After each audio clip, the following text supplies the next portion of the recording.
हो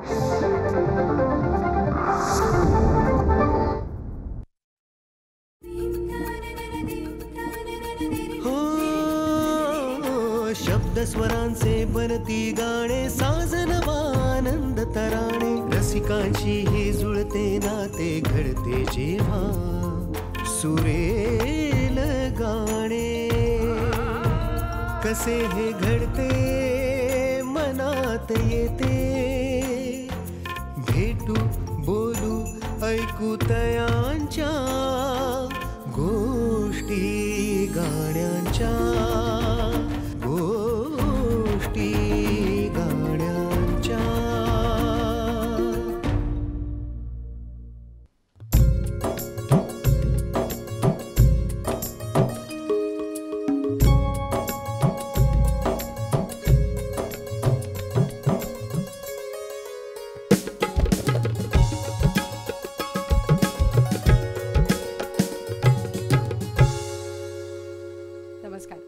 गोष्टी गाण्यांच्या कार्यक्रमात आपल्या सगळ्यांचं स्वागत आहे.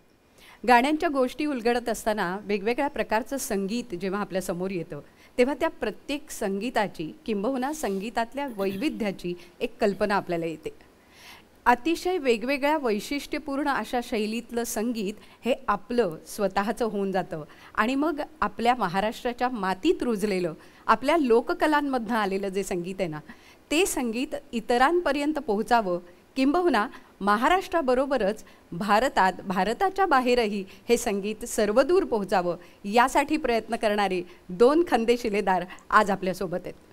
जेव्हा आपण म्हणतो आपल्या महाराष्ट्राचं संगीत तेव्हा या मराठी लोककलांचं पुनरुज्जीवन करून आपला मराठी बाणा जपणारे गायक संगीतकार निर्माते अशोक खांडे आज आपल्यासोबत आहेत. अशोकजी नमस्कार, स्वागत आहे. नमस्कार नमस्कार नमस्कार. आणि याच लोककलांचा अभ्यास करून त्या अभ्यासाच्या मार्गदर्शनातनं इतर विद्यार्थ्यांपर्यंत हा विषय पोहोचवणारे मुंबई विद्यापीठाच्या लोककला विभागाचे विभाग प्रमुख प्राध्यापक डॉक्टर गणेश चंदनशिवे देखील आपल्यासोबत आहेत. गणेश, स्वागत आहे. नमस्कार. नमस्कार. जसं आपण म्हणतोय की लोककला म्हटल्यानंतर मग जसं शास्त्रीय संगीतात टप्पा ठुमरी ख्याल असं सगळं येतं तसं आपल्याकडे गवळण आहे, गोंधळ आहे, पोवाडा आहे, लावणी आहे आणि हे सगळं महाराष्ट्राला वैभवाकडे नेणारं असं आपलं संगीत आहे. तर अशी ही लोककलेची मैफिल आता इथे जमणार आहे. त्यामुळे मला वाटतं गणेश गणाने सुरुवात करावी. निश्चित. कारण काय आहे की कुठलंही मंगल कार्य संपन्न होत जर असेल तर तेव्हा गणेशाला वंदन केलं जातं. ही परंपरा महाराष्ट्रात सर्वदूर आहे. एक पठ्ठेबापूरावांचा ठेवणीतला गण या दर्शकांसाठी आपण इथे घेऊयात.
गवरी जा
क्या बात आहे, वा. खरं तर हे म्हणजे एक सुरुवातच अशी झाल्यानंतर, गणाने सुरुवात झाल्यानंतर ते एक वातावरणच वेगळं तयार होतं. पण गणेश, मला तुला विचारायचं आहे की मुळात या लोककलांकडे तू कसा वळलास? मुळामध्ये आमच्या घराण्याला वडिलोपार्जित तमाशाची परंपरा आहे. म्हणजे पूर्वीचा काळ असा होता की तमाशामध्ये स्त्रिया काम करत नसायच्या, तर पुरुषच महिलांचे पात्र करायचे, त्याला नाच्या पोऱ्या म्हटलं जायचं. माझे वडील स्वतः नाच्या पोऱ्याचं काम आमच्या तमाशात करायचे, आणि तेव्हा तो उघडा तमाशा होता. म्हणजे माझे मोठे चुलते शंकर महार चंदन शिवे, कारण जातीचा खूप अभिमान असायचा. जसं भाऊ बापू मांग, विठाभाई भाऊ मांग, हे जसे आपले जातीचं नाव लावायचे, तसं शंकर महार चंदन शिवे सोंगाडे होते नंबर 1चे. तोलाराम तातेराव, त्याच्यानंतर संपतराव माझे वडील, असे ही लोक. आम्ही बीड जिल्ह्यातले तसे मुळातले, पण तिकडच्या त्र्यंबकराव पाटलाने त्यांचं सोयीरपण तिथे होतं म्हणून ही सगळी फॅमिली इकडे टेंभुर्णीला आणली. इकडे मायग्रेट झालो आम्ही जालना जिल्ह्यात, आणि त्या ठिकाणी 25 एकर जमीन, गडीच्या पायथ्याशी जागा, आणि त्यांच्यासाठी तमाशा करायचा आमच्या यांनी. परंतु धर्मांतराची चळवळ सुरू झाली डॉक्टर बाबासाहेब आंबेडकरांची, आणि आमच्या मधव्या चुलत्याने आमच्या वडिलांना मारला अक्षरशः, की हे काय डोळ्यामध्ये काजळ लावतोस आणि केस वाढवतो, नाचतो तमाशात. बापरे. बाबासाहेबांची चळवळ सुरू झाली, शिका म्हणे. वडील शिकले, सगळे भाऊ शिकले, आणि मग ते जे त्यांचं तमासगिराचं जे जीन्स म्हणतो आपण, ते माझ्या पिढीतल्या 3ऱ्या पिढीत ते माझ्या कंठामध्ये आलं. तशी आमची परिस्थिती खूपच वाईट होती. वडील वारल्याच्या नंतर तर अगदी म्हणजे गावखेड्यातून काम करणे, स्वीपरचं काम करणे, हॉस्पिटलमध्ये तमाशातून मेळ्यातून काम करणे, त्यातून 2 पैसे मिळवणे आणि आपलं शिक्षण करणे. शिक्षण सगळ्यात महत्त्वाचं. आणि म्हणून असं शिक्षण घेऊन, शास्त्रशुद्ध शिक्षण घेतलं नाट्यशास्त्राचं मी डॉक्टर बाबासाहेब आंबेडकर मराठवाडा विद्यापीठात, आणि मास्टर्स झाल्याच्या नंतर मग मी डॉक्टरेट केली. पण तेव्हा माझं स्पेशलायझेशन फोक होतं. मी एकटाच होतो. म्हणजे तिथून मकरंद अनासपुरे, वर्षा उजगावकर, चंद्रकांत कुलकर्णी, मंगेश देसाई, ही सगळी जी लोक आहेत, यांनी कोणी डायरेक्शन प्रोडक्शन घेतलं, कोणी ऍक्टिंग घेतलं, पण मी माझं स्पेशलायझेशन फोक घेतलं. वेगळं काहीतरी करूया. आणि ती लोककला मुळात तुझ्या अंगी होती, तीच लोककला घेऊन आज या मुंबई सारख्या मायानगरीमध्ये मी थोडा उभा राहण्याचा प्रयत्न करतोय. वा, खूप छान. आणि गणेश, खरं तर ज्या डॉक्टर बाबासाहेब आंबेडकरांचं तू नाव घेतलंस, आणि वारंवार तुझ्या बोलण्यामध्ये 2-3 वेळेला आलं की एक तर बाबासाहेब आंबेडकरांनी शिका सांगितलं, दुसरं बाबासाहेब आंबेडकर विद्यापीठात तू शिकलास, आणि त्यांच्याच नावाचा एक पुरस्कार नुकताच तुला मिळालेला आहे. त्यामुळे मला असं वाटतं तुझंही खूप मनापासून अभिनंदन की आज पीपल्स एज्युकेशन सोसायटीचा तो वर्धापन दिन होता. आणि माननीय महामहिम राज्यपाल यांच्या हस्ते आणि रामदास आठवलेजींच्या हस्ते मला तो देण्यात वा वा वा. खरंच खूप अभिनंदन. म्हणजे ती लोककला नुसती तू टिकवली नाहीस, तर त्यातनं पुढे ठामपणे उभं राहण्याचं जे श्रेय आहे ते सुद्धा तुझं निश्चितच मोठं आहे.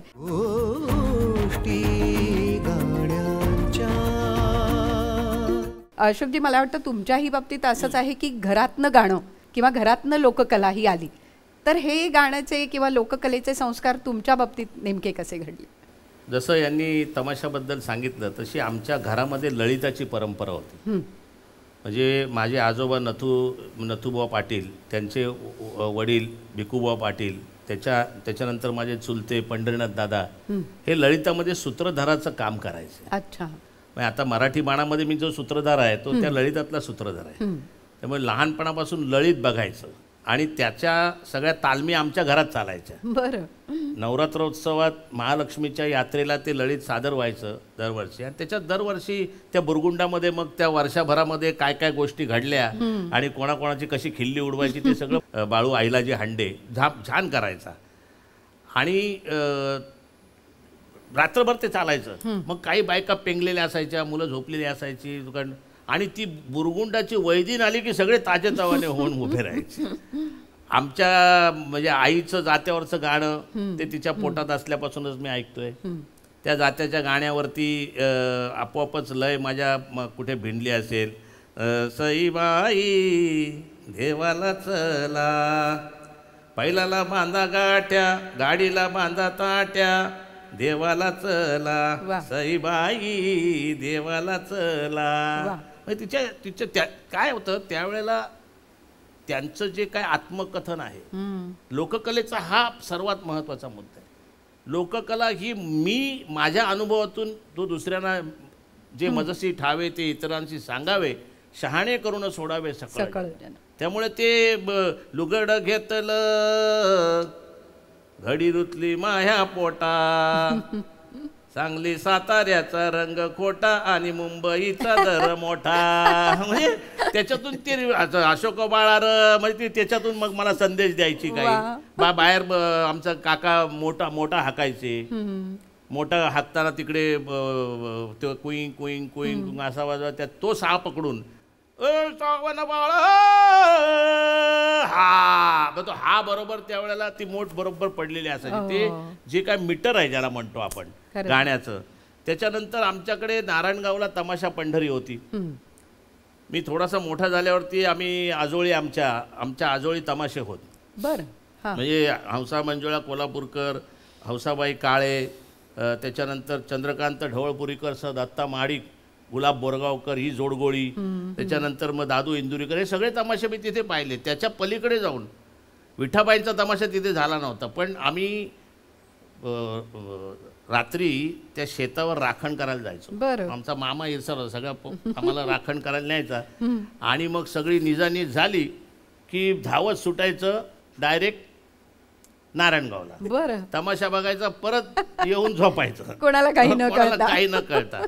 त्या तमाशामध्ये अप्रतिम म्हणजे विठाबाई काय नाचायची, किंवा ते हौसा मंजुळा कोल्हापूरकर त्या काय त्यांचा परफॉर्मन्स होता. म्हणजे ह्या सगळ्या गोष्टी. त्याच्यानंतर आमच्याकडे गावी कीर्तनं व्हायची. नवरात्रोत्सवात आमच्याकडे महालक्ष्मीचं मंदिर मोठं स्थान आहे, त्यामुळे तिथे कीर्तनं व्हायची. त्यामुळे पांडुरंग हरी वासुदेव हरी, पांडुरंग हरी वासुदेव हरी, पांडुरंग हरी वासुदेव हरी, इतकं रसाळ असं कीर्तन व्हायची तिथे. कीर्तनातून म्हणजे मी सोनोपंत दांडेकरांचं कीर्तन ऐकलंय, हे माझं भाग्य म्हणायला पाहिजे की इतकं सुंदर सोनोपंत दांडेकर म्हणजे पूर्व रंगामध्ये असा उपकरण घ्यायचे आणि उत्तर रंगामध्ये तो बांधायचे, आणि त्याच्यानंतर त्या आवेशात ते जे काय कीर्तन करायचे ते संस्कार झाले. मग पुढे आम्ही रंगारी बदक चळीत आलो. तर रंगारी बदक चळ म्हणजे काय, अख्ख्या 18 पगड जातीचे मराठी लोक, मालवणकडून आलेले, याच्याकडून आलेले, कोल्हापूरहून आलेले, नागपूरहून आलेले, विदर्भातून आलेले, सगळे नागपूरचा भेटला की आपलं करून राहिलो. आणि म्हणजे कोल्हापूरचा भेटला की 75, 76, 77, 78. 78च बोलणं किती शिकला तरी, पण मला त्याचा अभिमान आहे. बरेच लोक म्हणतात तुम्ही 78, अरे तुम्ही 78 बोला. तुमची उभारलो जी भाषा आहे ना सोलापूरची, ती उभारलो म्हटलं ते इतकं गोड वाटते. नाशिकचा धुळ्याचा भेटला की तो 15, 16, 17, 18, 19च म्हटलं. म्हणजे हे सगळे भाषेचे संस्कार. त्याच्यानंतर आमच्या गावी ज्या मळाबाई आमची जी देवी आहे तिचं पुजारपण आमच्याकडे होतं. तिच्या डाका पाडायच्या, डुंगुक कुडुंगुक कुडुंगुक कुडुंगुक कुडुंगुक कुडुंगुक. त्याच्यामध्ये माणूस असा मग्न होऊन जायचा, असा मग्न डुंगुक कुडुंगुक. हे जे काय वादन आहे ते माणसाला मग्न करण्यासाठी आहे. आणि मग तो ज्यावेळी मग्न होतो त्यावेळी तो आत्मचिंतन करू शकतो का, असा त्याच्यामध्ये काहीतरी हे आहे. त्यामुळे मला असं वाटतं की मुंबईला आल्यानंतर मग मी निरनिराळी व्याख्यानं ऐकली. आमच्याकडे आचार्य आत्रे, यशवंतराव चव्हाण, बाबासाहेब पुरंदरे, त्याच्यानंतर सर्वात महत्वाचं म्हणजे शाहीर अमर शेख.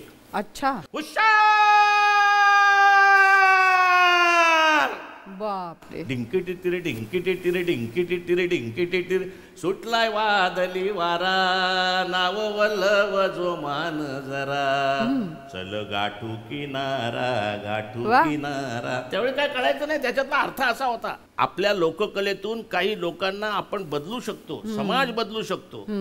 ही मनीषा त्यांची होती, हा निश्चय त्यांचा होता, हा ध्यास त्यांचा होता, आणि त्यासाठी त्यांनी ताकद लावली. सुटलाय वादळी वारा, कसला वादळी वारा सुटलाय, भांडवलशाहीचा वादळी वारा सुटलाय. बापरे.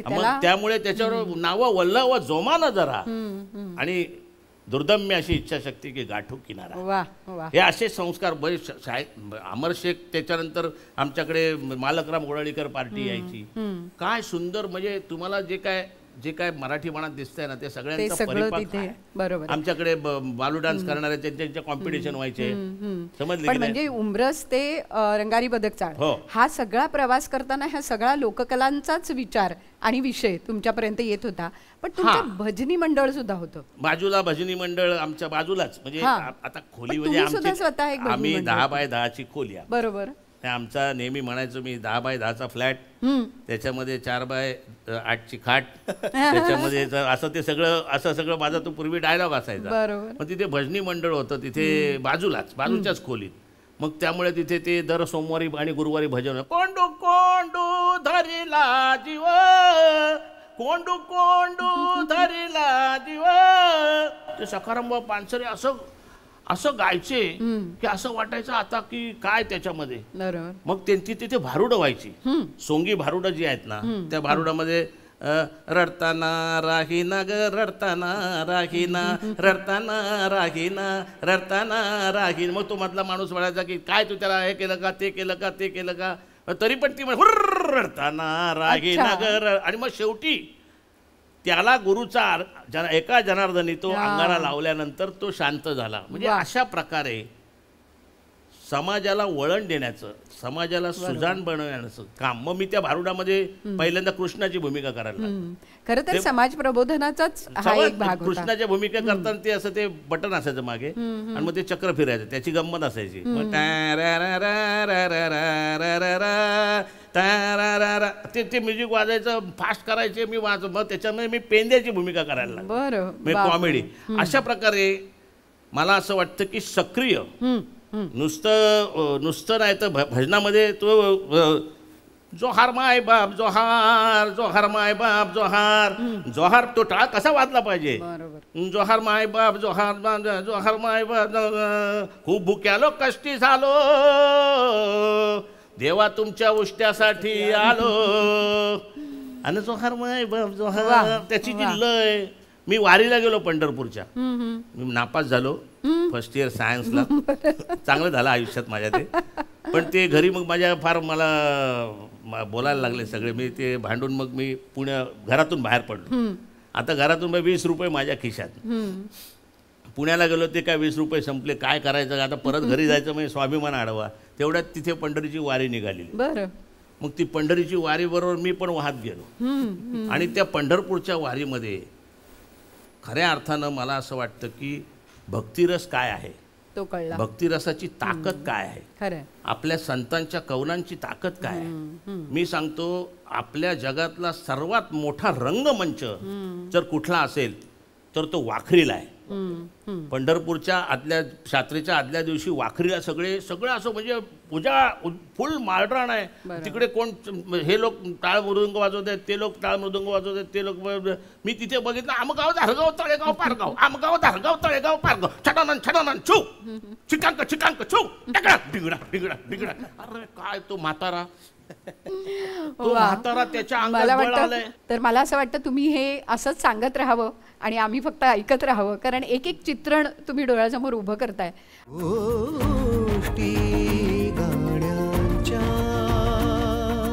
गणेश जी म्हणजे गण झाल्यानंतर गवळण आली. बरोबर. तर ही गवळण तुला कशी दिसली, तू ती सादर करताना काय नेमकं त्याच्या मागच्या गोष्टी घडल्या? मुळात असं आहे की संतांनी गवळणी लिहिल्या, तशा शाहिरांनी गवळणी लिहिल्या. बरं. संतांच्या गवळणीमध्ये कृष्णाच्या लीलेचं दर्शन आहे. बरं. बाललीलेचं. आणि शाहिरांच्या गवळणीमध्ये क्रीडांचं दर्शन आहे कृष्णाच्या. म्हणजे तो नटकट आहे. बरोबर. तो खुडी काढतो. 16 सहस्त्र गवळ्याच्या नारी मथुरेच्या बाजाराला दह्या दुधाचे माठ घेऊन निघालेले आहेत आणि तो त्यांची खुडी काढतो, त्यांचे माठ फोडतो. आता ही जी गवळण आहे, ही गवळणीचे तसे 3-4 प्रकार आहेत. बरोबर. एक हळीची गवळण म्हणजे आवाज देणारी, दुसरी तक्रारीची गवळण म्हणजे त्या कृष्णाची कंप्लेंट यशोदा आईला करतात ती, तिसरी आहे विनवणीची गवळण, आणि चौथीची गवळण आहे ती कृष्ण स्वतः आपली ओळख देतो. अच्छा. हा. वसुदेव सुतम देवम कंस चाणूर्य मर्दनम देवकी परमानंदनम कृष्णम वंदे जगद्गुरु. मी ग तांडव कृष्ण हा हा हा हा आ मी ग तांडव कृष्ण मालक या गोकुळचा तुझा नवरान या गवळीन राधेगडे मुळचा तुझा नवरान या गवळीन राधेगडे मुळचा तुझा नवरा हे या झिली आहेत. तमाशातल्या झिलीच वेगळ्या आहेत. ते वाजवणं पण आडवं आहे. आता तुम्हाला घुसावं लागेल. 3 ही तमाशातली तक्रारीची गवळ. काय केलंय कृष्णाने? मला नाडिले ग मला नाडिले कान्हाने फोडिले माठ धड धडा डा डा डा डा मला नाडिले ग मला नाडिले कान्हाने फोडिले माठ धड धडा डा डा डा डा मला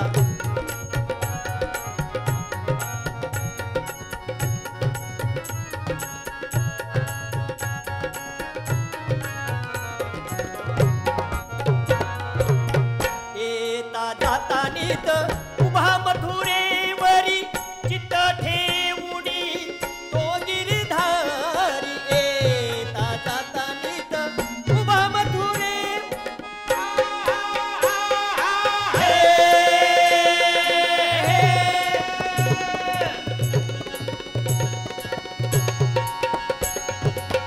चित्त ठेवुनी तो गिरधारी राग येता मग बोलले भारी हो राग येता मग बोलले भारी फड फडा डा डा डा डा मला नाडिले ग मला नाडिले कानाने ओढिले माठ धड धडा डा डा डा डा मला नाडिले ग मला नाडिले वा. पण म्हणजे गण झाला, गवळण गवळण झाली. आता पुढे गोंधळ व्हायला पाहिजे. पण गोंधळ फक्त असा करून चालत नाही. बरोबर. तर घरामध्ये मंगल कार्य संपन्न होत असेल तर कुळधर्म कुळाचारानुसार गोंधळ घालण्याची परंपरा या महाराष्ट्रात सर्वदूर आहे. खरं. आता इथे आपण जर गोंधळ करायला लागलो तर आपल्याला वेळ पुरणार नाही. त्यामुळे आपण पुढच्या फायद्यांकडे गेलेलं बरं. नक्कीच. पण खरंच आहे की गण, गवळण, गोंधळ हे सगळे पारंपरिक प्रकार जेव्हा आपल्यापर्यंत आले तेव्हा खरंच आहे की किती समृद्ध केलंय महाराष्ट्राने हे खरंच या सगळ्या रचनांवरनं कळतं. पण अशोकजी, तुम्ही या सगळ्या पारंपरिक लोककलांना एक वेगळं वळण दिलं, एक पुनरुज्जीवन केलं या सगळ्या लोककलांचं. आणि त्या अनेक रचनांमध्ये जसं मगाशी तुमच्या बोलण्यात उल्लेख झाला की सगळा संस्काराचा भाग तर होता, पण मुंबईचं लोकजीवन किंवा ग्रामीण जीवन अशा सगळ्या लोकजीवनाचा सुद्धा उल्लेख बऱ्याच गाण्यांमध्ये आढळतो. तर तो कसा नेमका आला? रंगारी बदकचाळीमध्ये गणेशोत्सव, नवरात्रोत्सव, शिवजयंती उत्सव, आंबेडकरांचे जलसे व्हायचे. समोर मशीद होती, तिथे मुसलमानांचे ते सगळे कव्वाल्या व्हायच्या. ह्या सगळ्यांचा त्याच्यातून कसं आहे की ही सगळी मंडळी कुठेतरी गावातूनच मुंबईला आलेली होती, कामगार वस्तीत राहिली होती. पण त्यांच्यातला जो जाळ होता हृदयातला तो काय वामनदादा कर्डक वगैरे यांची जी हरणे तुरु तुरु चिमण्या उडती भुरू भुरू भर भर भर भर पाय उचल चल रान मळ्याची वाट धरू चल ग हरणे तू, ही जी गाणी आहेत प्रल्हाद शिंदे. म्हणजे सत्यनारायणच्या पूजेला ब्राह्मण लागायचा, पण त्याच्या आधी प्रल्हाद ऐका सत्यनारायणाची कथा हे लागल्याशिवाय कुठची सत्यनारायणची पूजा झाली नाही. आपल्याकडे सत्यनारायणच्या पूजेला सुद्धा लाऊडस्पीकर असतात, त्या लाऊडस्पीकरवरती ही सगळी गाणी वाजायची. यो यो यो पाहुणा सखूचा मेवना तुझ्याकडं बघून हसतोय ग काहीतरी घोटाळा दिसतोय ग. हे मग त्यांनी काय केलं, ह्यातल्या बऱ्याचशा लोकांनी नागरी जीवनामधला जो काय जाळ आहे, नागरी जीवनामधला अन्याय आहे, नागरी जीवनामधली जी काय दमन आहे त्याच्या विरुद्ध त्यांनी हे केलं. म्हणजे फार छान. म्हणजे आता प्रल्हाद शिंदेंचं आपण गाणं घेऊ, मी काय केलं आहे. त्याच्यामध्ये लोककलेचा मुळात काय आहे, लोककलेचा हा प्रवाह जो आहे तो प्रवाह प्रत्येकाने त्याच्यामध्ये सामील होऊन तो प्रवाह अधिकाधिक शुद्ध करायचा आहे, अधिकाधिक लोकांपर्यंत पोचवायचा आहे, स्वतःचं त्याच्यामध्ये काहीतरी प्रबोधन टाकायचं आहे. म्हणजे उदाहरणार्थ एखादा रागदारीवाला गायक जो शास्त्रीय गाणं गात असेल, तो जर भीमपलाच गात असेल तर ने सा ग म प नि सा याच्यामध्येच तो खेळेल. बरोबर. तसं आमच्या ह्या चाली आणि ह्या ज्या पारंपरिक, कारण का आम्ही ह्या चाली का वापरतो? पूर्वी साकी आणि दिंडी सुद्धा जे कीर्तनकार वापरत होते त्यांना काय गायकी माहीत नव्हती, परंतु ते काम फक्त गायकीचं नव्हतं, त्यांना त्यातून लोकांपर्यंत पोचायचं असतं. आलं लक्षामध्ये. म्हणून त्यांनी हा प्रवाह करताना म्हणजे उदाहरणार्थ अन्न पाणी तर महाग झालं, फॅशन झाली सस्ती, अगं ही मुंबईची वस्ती, बघ बघ बघ सदणे मुंबईची वस्ती. म्हणजे पूर्वी बायका गावी असायच्या आणि मग तिला पहिल्यांदा मुंबईला घेऊन आल्यानंतर तिला काय अप्रूप दाखवायचं आहे, मग त्याच्यामध्ये त्यांचं जे काव्य होतं ते त्या काळातल्या मुंबईच्या जीवनावर होतं. मी काय केलं की हे जे जुने सगळी गाणी होती ना, त्यातली बरीचशी गाणी मी नवीन पण केली, पण त्याहीपेक्षा मला ती जुनी गाणी मोलाची वाटली. त्याच्यातले जे विचार आहेत ते आताच्या जीवन पद्धतीमध्ये, लोकजीवनामध्ये काय त्याच्यात त्या गाण्यामध्ये बसू शकतं असा विचार केला. म्हणजे आता प्रल्हाद शिंदेचं हे गाणं, अन्न पाणी तर महाग झालं, फॅशन झाली सस्ती, अगं ही मुंबईची वस्ती, बघ बघ बघ सगळे मुंबईची वस्ती. अन्न पाणी तर महाग झालं, फॅशन झाली सस्ती, अगं ही मुंबईची वस्ती, बघ बघ बघ सगळे मुंबईची वस्ती, बघ बघ बघ बघ.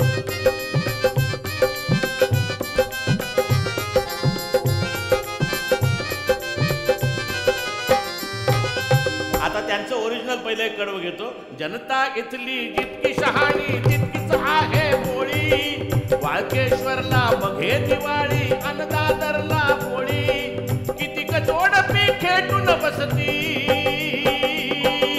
कितीक जोडपी खेटून बसती, अन चौपाटीवरती, अगं ही मुंबईची वस्ती, बघ बघ बघ सगळे मुंबईची वस्ती.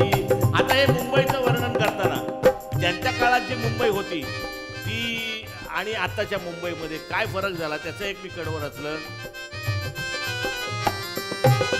मुंबईची ही तऱ्हाच न्यारी आहे गल्लो गल्ली, रस्त्या रस्त्यावरती चाले अन पैशाची बोली, गँगवॉरच्या खेळासाठी,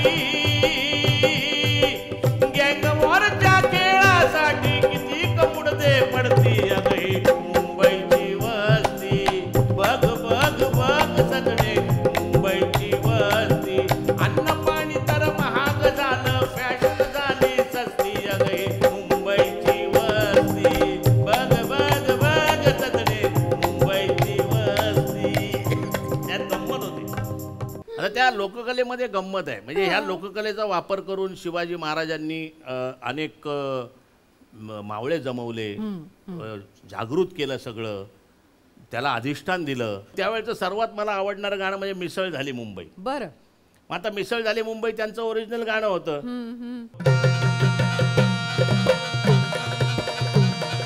मिसळ झाली मुंबई र दादा, मिसळ झाली मुंबई, मिसळ झाली मुंबई र दादा, मिसळ झाली मुंबई.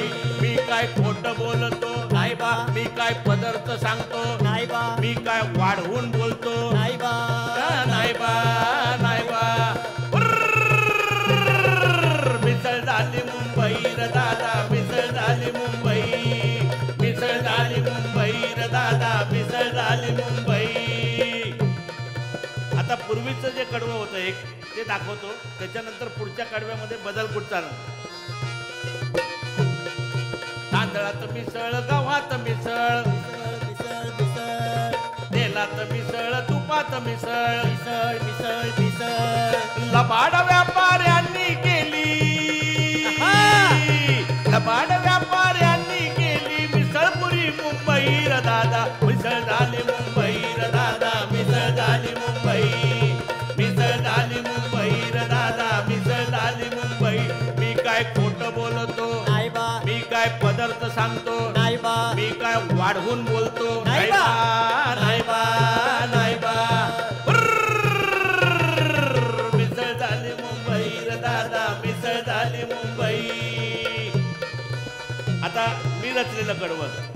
जमाना बदललाय ना. पोरी घालती बरमुडा जर्सी. हो मिसळ मिसळ. पोरी घालती बरमुडा जर्सी. मिसळ झाली बाबा इथं इथं. हा रंगीत पाटलो न पोरांची खाशी. वा वा. आहा. पोरींचा बायकट पोरांच्या झिपऱ्या. पोरींचा बायकट पोरांच्या झिपऱ्या गेलं मिसळून बाप्यानी बाई.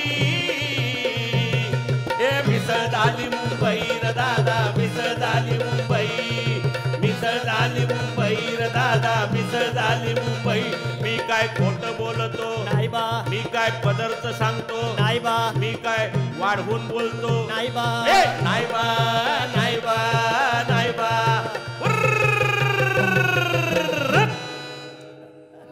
वा. हे जे लोककला आहेत ना ह्या प्रवाही त्या त्या वेळचं जनमानसांचं जे काय जीवन आहे खरं ते त्याच्यात प्रतिबिंबित झालं पाहिजे. हा एक लोककलेचं मोठा अंग आहे. खरं. त्याचबरोबर त्याच्यामध्ये आता ओरिजिनल गाण्यामध्ये हे म्युझिक नसेल कदाचित पण त्यावेळी मी ते म्युझिक लावलं म्हणजे तो बदल आपलं थोडंसं त्याच्यामध्ये योगदान देऊन हे याच्यामधून सर्वात महत्त्वाचं आहे लोकांपर्यंत पोहोचलं पाहिजे आणि मी बोललो ते लोकांना पटलं पाहिजे या भावनेतून हे लोककलाकार हे सगळे जे काय आहेत आत्तापर्यंत म्हणजे ज्ञानेश्वरांपासून ते सगळ्यांपर्यंत आजपर्यंत त्यांची जी तळमळ आहे त्यातली ती जास्त महत्त्वाची. गोष्टी गाण्यांच्या. मला असं वाटतं आता जो संतांचा उल्लेख तुम्ही केलात तर संतांनी काय केलं. संतांनी हेच केलं वेगवेगळ्या रूपकातनं. मग एखादा भारूड असेल तर त्या भारुडातनं सुद्धा समाज प्रबोधन केलं आणि समाज जीवन एका परीने मांडलं नाही का. रूपकाच्या माध्यमातून बहुजनांच्या मनावरती जे गारुड केलं संतांनी त्याला भारूड ते भारूड बहुरूढ झालं बहुजनांमध्ये म्हणून ते त्याला भारूड भारूड म्हणतात. खरं. म्हणजे काम क्रोध मद मत्सर दंभ लोभ ईर्ष्या अहंकार हे जे षडविकार आहेत या षडविकारांपासून आपण जर दूर राहायचं असेल तर कर्मकांड जातीयवाद उच्च नीचता भेदभाव स्त्री पुरुष भिन्नता यावरती रूपकाच्या माध्यमातून संतांनी कोरडे ओढलेले आहेत अगदी. आणि ते आजचे समकालीन मूल्य त्यातमध्ये दिसतात आपल्याला. 12व्या 14व्या शतकापासून ही सुरुवात केलेली जसं ज्ञानेश्वरांचं नाव घेतलं बरोबर. चक्रधरापासून ज्ञानेश्वरापर्यंत ज्ञानेश्वरांपासून संत सेना संत सावता संत चोखा ते अलीकडच्या काळामध्ये संत एकनाथ जनाबाई मुक्ताबाई. जनाबाई केवढी मोठी बाई बरोबर की जनाबाईने या पुरुष प्रधान संस्कृतीवर कोरडे ओढले आणि त्या काळात ती प्रवाहाच्या विरोधामध्ये उभी राहिली. काय म्हणते जनाबाई बघा. अलंकापुरी पुण्यभूमी पवित्र. अलंकापुरी पुण्यभूमी पवित्र तिथे नांदतो ज्ञान राजा सुपात्र. तिथे नांदतो रान राजा सुपात्र. आठविता महापुण्य राशी. आठविता महापुण्य राशी. नमस्कार माझा सद्गुरु श्री ज्ञानेश्वराशी. जनाबाई याच्याही पुढे एक पाऊल टाकते. अन खंडेराया तुला करते नवस. खंडेराया तुला करते नवस. करते नवस खंडेराया तुला मी करते नवस खंडेराया. बघा काय होते जाऊ द्या.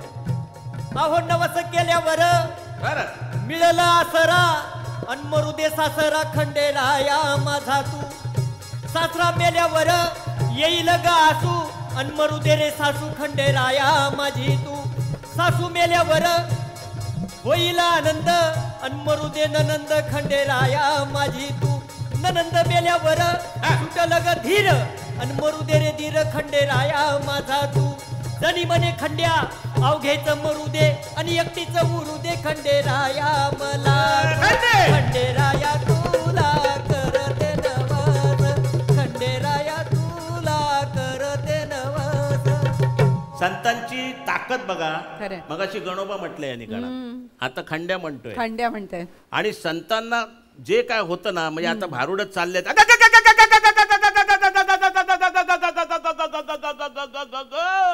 म्हणजे लोकांना आकृष्ट कर. विंचू चावला काम क्रोध विंचू चावला तम घाम अंगासी आला त्याने माझा प्राण चालवला. म्हणजे ह्या सगळ्या शेवटी काय की हे सगळे षड्रिपू जे आहेत हे मानवाच्या मनातून काढून टाकण्याचं काम संतांनी भरपूर केलं आहे.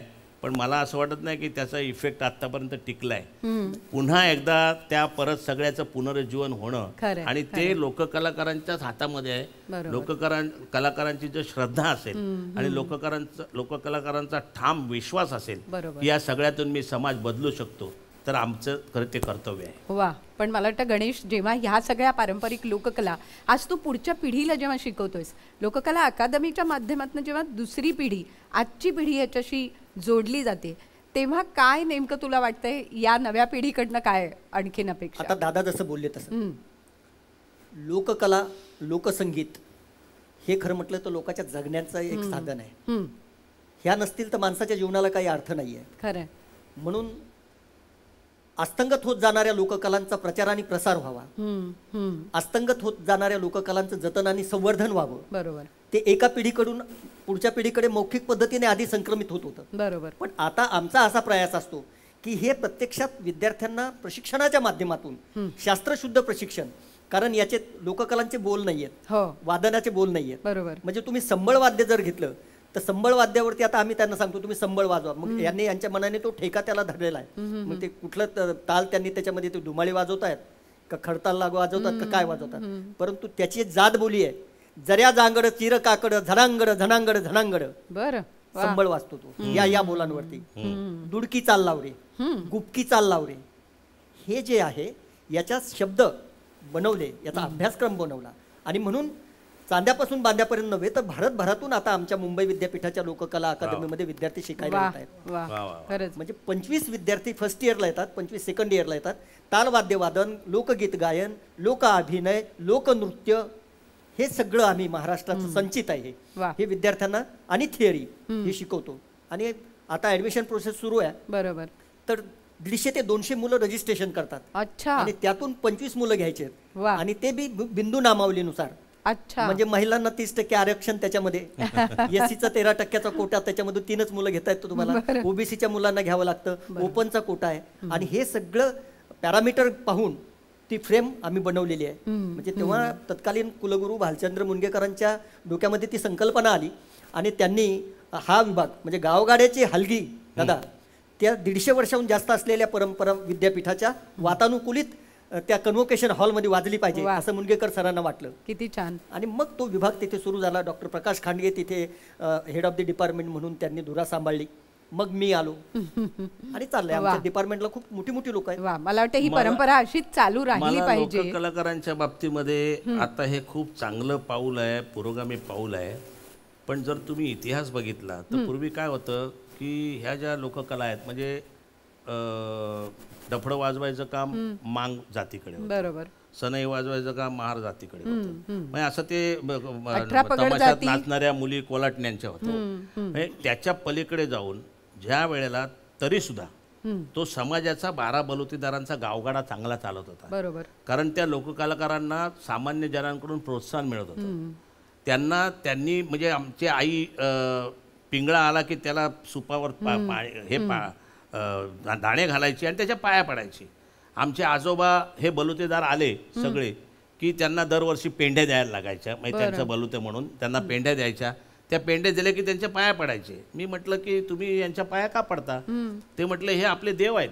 बरं. कारण उद्या पाऊस थांबला आणि पेरणी करायची आहे आणि जर पाभार आता हे शब्द सुद्धा लोकांना माहित नसते. पाभार जर तुटलेली असेल तर आपल्याला सुताराकडेच जावं लागेल. बरोबर. परंतु इंग्रजांच्या काळानंतर संकल्पना बदलली आणि लोककलाकारांच्या नशिबी भीक मागण्याची पाळी आली. बरं. मी स्वतः बघितलेलं आहे की तमाशा आदल्या दिवशी होतो आणि दुसऱ्या दिवशी सकाळी हजेरी म्हणून त्याला म्हणतात. म्हणजे त्या गावात तमाशा झाला की दुसऱ्या दिवशी हजेरी. मग बाया बापड्या त्यांना भाकरी आणून देतात. कालच्या शिळ्या भाकरी असतील त्या भाकरी आणून देतात. मग ते खातात. त्याच्यावरती ते तमाशाचे रंग जे असतात, ती गवळ्याची रंबा, दुसऱ्या दिवशी मात्र ते रंग विरलेले असतात आणि ते वास्तव जीवन त्यांचं खूप हालाकीचं झालेलं होतं. बरोबर. भीक मागण्याची पाळी आली होती. म्हणजे नंदीबैल आला आणि नंदीबैल तो खेळवतो तर लोकांकडे त्याला असं कधी हात पसरावा लागला नव्हता.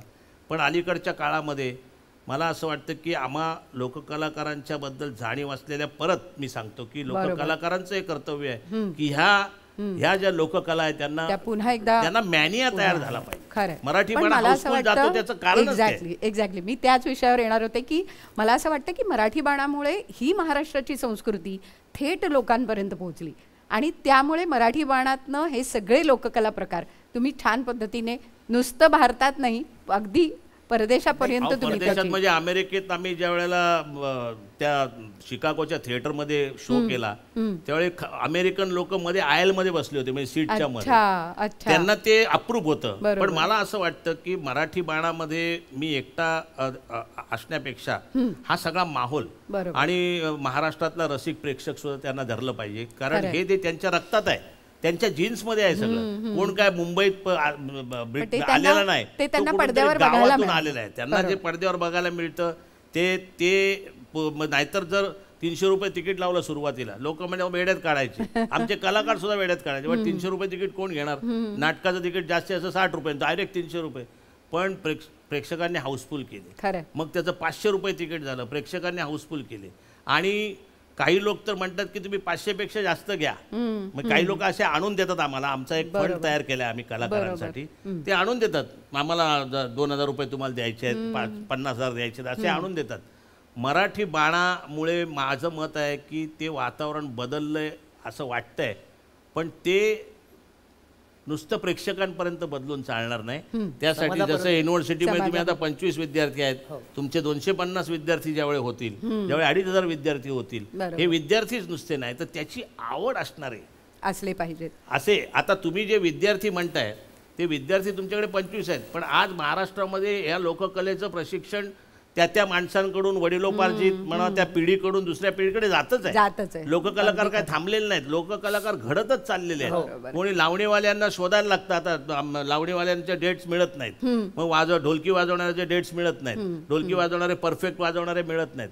तेव्हा आता मला असं वाटतं की या लोककलेमध्ये त्याच्यात करिअर असल्याशिवाय बरोबर आहे त्याच्यामध्ये नवीन पिढी येणार नाही. आणि मी तुम्हाला ठामपणे सांगू शकतो करिअर आहे. की आम्ही आता मराठी बाणाचे 2200च्या वर प्रयोग केले तरी हाऊसफुलचा बोर्ड काय हटलेला नाही. त्यामुळे याच्यात निश्चितपणे करिअर घडू शकतो. गोष्टी गाण्यांच्या मुळामध्ये मराठी बाणाचं एक जमेची बाजू काय आहे की गावातल्या ज्या लोककला आहेत त्या प्रोसिनेम आर्टच्या आतमध्ये आलं तर त्याचा आत्मा हरवतो. मराठी बाणाने त्याचा आत्मा मरू दिलेला नाही. बरोबर आहे. आणि म्हणून लोकांना प्युअर पाहायला मिळतं की हे असं आहे. आता अलीकडे काय झालंय काय काही लोक ब्रेड अँड बटर सारखा ते लोककलांचा वापर करायला लागले. ते मराठी बाणाच्या व्यासपीठावर मिळत नाही पाहायला. बरोबर. मराठी बाणामध्ये अस्तित्व त्या कलेचं त्या कला प्रकाराचं आणि ते लोकांपर्यंत पोहोचायला लागले म्हणून ते हाऊसफुल होते. खरंय खरंय. गणेश तू जेव्हा चित्रपटांसाठी गायलास तर चौर्य नावाचा एक चित्रपट होता त्याच्यात देवा वाचून सुनग ज्याच्यामध्ये पडद्यावर पण आम्ही तुला पाहिलंय. म्हणजे जसं अशोक हांडे म्हणले की त्यांच्या प्रत्येक सादरीकरणात एक वेगळेपण येतं तसं तुझ्याही सादरीकरणामध्ये ते वेगळेपण तू जपलंयस. बरोबर. कसं झालं ते गाणं. INT आपल्याकडे होती इंडियन नॅशनल थिएटर. त्यावेळेला रोहिणी हट्टंगडी कमलबाई शिंदे या प्युअर मुरळी विठ्ठल उमप मला वाटते परत CID शिवाजी साटम बरं हे त्या खंडोबाचं लगीन नावाच्या नाटकामध्ये काम करत होते. आणि शंकरराव धामणीकरांच्या बाळामधलं ते पद आहे. अच्छा. जे INTच्या त्या खंडोबाच्या लग्नात गायला गेलं. शंकरराव जाधव धामणीकर हे प्रॉपर वाघे आणि ते वाघ्याचं गीत आहे. बरं. की जेव्हा देव म्हाळसाबाईला सोडून बाणाबाईकडे निघतात. अच्छा. तर म्हाळसाबाईच्या डोक्यामध्ये तिच्या मनामध्ये काय त्रागा करते ती का सौतीकडे चाललाय म्हणून. अहो म्हाळसा राणी फार शोक करती अंग धरणीला टाकीती केस कुरळे तोडती आणि काय म्हणती जी आणि देवा माया.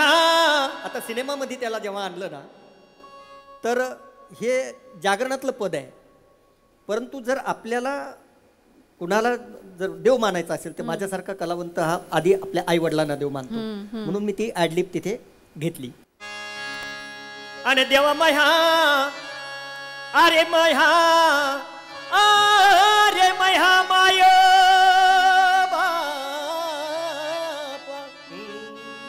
आणि देवा मह्या अरे मह्या अरे मह्या माय अर्थ हा काय देव वाचून सुन ग माझं झुरतंय मन, देव वाचून सुन ग माझं झुरतंय मन, देव वाचून सुन ग माझं झुरतंय मन, आहा देव वाचून सुन ग माझं झुरतंय मन, देव वाचून देऊळ सुन, देव वाचून देऊळ सुन, या देवळाला पुसत कोण, अहो या देवळाला पुसत कोण, होई मातीचं धन ग माझं झुरतंय मन, देव वाचून सुन ग माझं झुरतंय मन.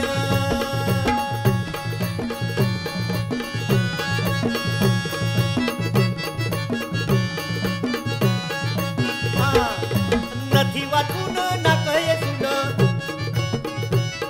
अन कुंका वाचून आयवे पण, अहो नथी वाचून नाकळे सुन, कुंका वाचून आयवे पण, ओढ लागनान ग माझं झुरतंय मन, देव वाचून सुन ग माझं झुरतंय मन.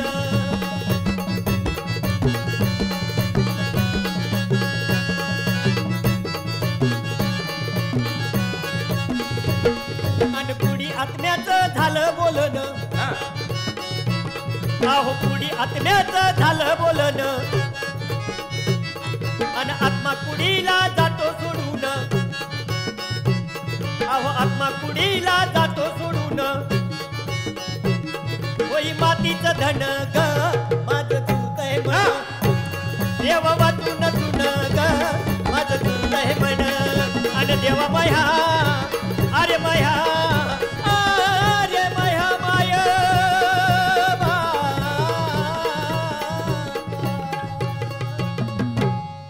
क्या बात आहे, वा. आणि तुला प्रत्यक्ष गाताना तिथे पडद्यावर बघतानाही आम्हाला खूप बरं वाटलं. बरोबर. पण गणेश, ह्याचा एक धागा तुझ्या आयुष्याशी जोडणाऱ्या एका गोष्टीशी मला जोडायचा आहे. एक म्हणजे देवा वाचून सुन ग जेव्हा तू म्हणतोयस तेव्हा आई वडिलांचं छत्र खूप लवकर जाणं, हा जो एक सुनेपणा जो तुझ्या आयुष्यात होता, त्यातनं कदाचित तुला खूप शिकायला मिळालं. निश्चितच. काय झालंय की मला माझ्या आयुष्याच्या प्रत्येक टप्प्यावरती अशा वडीलधाऱ्या माणसांचा खूप सहवास लाभला. खरं. चांगली माणसं माझ्या सहवासात आली. माझे मित्र दत्ता जाधव आता इथे बसलेले आहेत.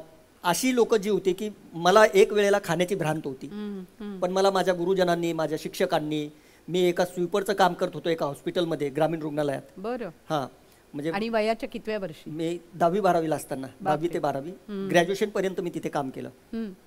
तर मेडिकल ऑफिसरला असं वाटत होतं की या पोरामध्ये काहीतरी पोटॅन्शियल आहे आणि याचं हे काम नाही आहे. बरं. तर त्यांनी माझ्या बसचे 40 रुपये लागायचे भाड्याला माझ्या गावावरून किराया महिन्याचा, टेंभुर्णीहून जाफराबादपर्यंत. तर ते माझे 40 रुपये ते भरायचे. 12 वाजेपर्यंत मला काम करू द्यायचे. 12च्या नंतर दुपारून माझं कॉलेज असायचं. 12 नंतर मग मी कॉलेजला जायचो.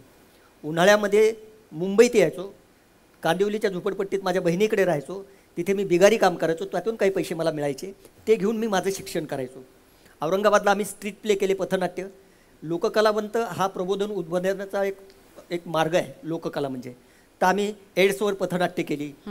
एकतर्फी प्रेमातून उद्भवणाऱ्या समस्या ज्या आहेत, मुलीबाळींवरती ॲसिड फेकले जातात, त्याच्यावरती आम्ही पथनाट्य केली. बरं. पल्स पोलिओ, दारूबंदी, हुंडाबंदी, या अशा समस्या ज्या समाजाला भेडसावतात, अशा समस्यांवरती आम्ही पैसे आम्हाला जनरेट व्हायचे, त्याच्यातून मिळायचे, पण आम्हाला शिक्षण व्हायचं. 300 रुपये मिळायचे स्कॉलरशिपचे, आणि कमवा आणि शिका योजना होती, त्याचे मिळायचे 450. अशा याच्यातून माझं ग्रॅज्युएशन, पोस्ट ग्रॅज्युएशन झालं आणि मुंबई विद्यापीठासारख्या मोठ्या ठिकाणी मला प्राध्यापक म्हणून मिळालं. ते माझ्या आईवडिलांचा एक आशीर्वाद आहे, माझ्या गुरुजनांचा आशीर्वाद आहे. आणि असे सगळे मोठी मोठी लोक कलावंतांचा मला सहवास लाभला. त्यातमध्ये डॉक्टर रुस्तुम अचलखाम असतील, शंकरराव धामणीकर असतील, तुमचे साहेबराव नांदवळकर, विठाबाई, मंगला बनसोडे, कांताबाई सातारकर, लक्ष्मीबाई कोल्हापूरकर, यमुनाबाई वाईकर, किती नावं किती घेऊ मी. ही परंपरा आहे आणि त्या परंपरेतून आज आम्ही इथे उभे राहिलेलो आहोत. आणि एक गोष्ट आहे की कलावंताने नेहमी नम्र असावं. ज्या कलावंताच्या डोक्यात हवा गेली ते कलावंत संपलेले आहेत, गुणी जरी असले. त्यामुळे मार्केटमध्ये मला बऱ्यापैकी लोक म्हणतात की अच्छा बच्चा अच्छा बंदा आहे. हा, माझी डिमांड नसते काहीच. म्हणजे तू तो आयुष्यातला वाईटाचा कचरा काढलास खरं आणि एका विटेवर दुसरी वीट गवंडी कामाची रचत रचत मध्ये ओळंबा विसरला नाहीस. ओळंबा फार महत्वाचा आहे. ओळंबा लावत लावत जर भिंत उभी केली तर ती जास्त उंच जाऊ शकते. हे तुझ्या यशाचं म्हणजे खरं म्हणजे आज तू त्या स्थितीत आहेस त्या म्हणजे आज एक मार्गदर्शक म्हणून तुझ्याकडे बघितलं जात आहे. आज ह्या सगळ्या नुसतं फक्त ते शिक्षणाने आलेलं मार्गदर्शन नाही, तर ते ऊन पावसाळे सोसल्यामुळे आलेलं मार्गदर्शन आहे. तुला अभिवादन. बरोबर. तर आपण मैफिलीची सुरुवात केली गणाने. गण झाला, गवळण झाली, अगदी गोंधळ झाला, भारूड झालं. म्हणजे मग आता पोवाडा व्हायला हवा, कारण शाहिरी वाङ्मय जे आपलं आहे ते शाहिरी वाङ्मय खूप मोठं आहे. आणि मला वाटतं मराठी बाणामध्ये तुम्ही एक पोवाडा मस्तपैकी घेता. हो हो, मराठी बाणामध्ये काय झालं, सुरुवातीला आम्ही पोवाडा घेत नव्हतो. म्हणजे पोवाडा आहे सावरकरांचा, हे हिंदू शक्ती समृद्ध, पण ते लोकांना ते पोवाड्याच्या स्टाईलने पाहतं. मग मी त्याच्यावरती एक पोवाडा लिहिला मी आणि त्याला चाल लावले, तर तुमच्यासमोर सादर करतो. शिवराय जन्मला आला, हा हा हा हा,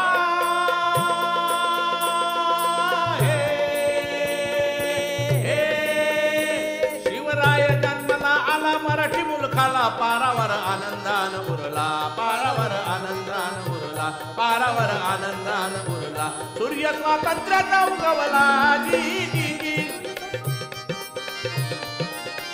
सूर्य स्वातंत्र्याचा उगवला, जी जी जी जी जी जी. जिजाऊने संस्कार ऐसा शिवरायावरी केला, शिकून घेतली तलवार बरची भाला, सवंगडी एक एक जवळी आला, सवंगडी एक एक जवळी आला. मावळा मावळ्यास मिळला, जिर जिर जिर जी जी, जिर जिर जिर जी जी, जिर जिर जिर जी जी जी जी जी जी.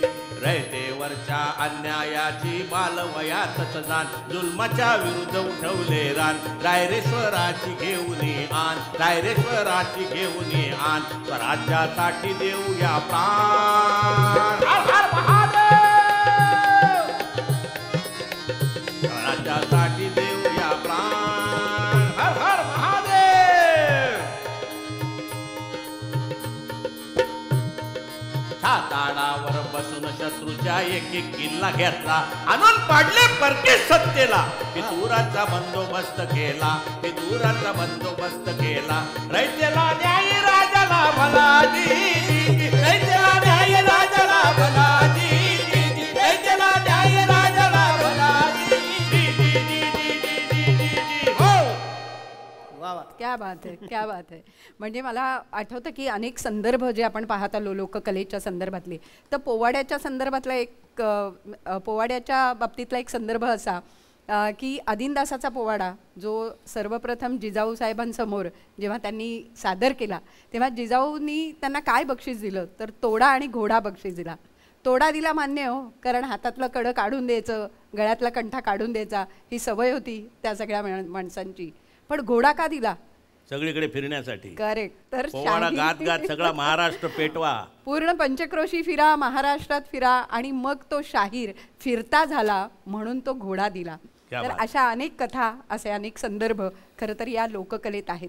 असेच अनेक संदर्भ आपल्याला या दोघांकडनं ऐकायचेत, अशी अनेक गाणी ऐकायचेत आणि त्या गाण्यांमागच्या कथा देखील ऐकायच्यात. गणेश चंदनशिवे आणि अशोक खांडे या दोघांबरोबर आणखीन काही गप्पा करायच्या आहेत, पण त्यासाठी पुन्हा भेटूया पुढच्या भागात. धन्यवाद.